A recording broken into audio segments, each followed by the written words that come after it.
港島西選區投票率達31.38%，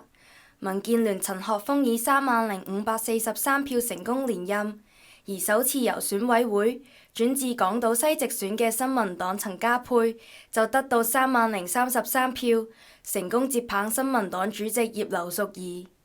家珮呢係攞到葉太大概一半嘅支持者，係啦，一半嘅票，咁係得到佢嘅支持者嘅認同，咁我諗佢哋咧都即係相信家珮咧係可以接葉太呢一支棒，咁所以未來呢4年咧，我哋有好多嘅支持者，其實佢哋都係中意我哋新民黨嘅風格，中意葉太嘅風格咧，就係都係有嗰句講嗰句，咁所以家珮未來喺呢4年咧，我一定會繼續學習我哋葉太嘅風格啦，同埋我哋新民黨咧會有更加大嘅擔當啦。至於由勞工界轉戰港島西選區嘅工聯會郭偉強，佢獲得25000多票，喺5個候選人中排第3，無緣連任。而港島東選區方面，投票率有31.92%，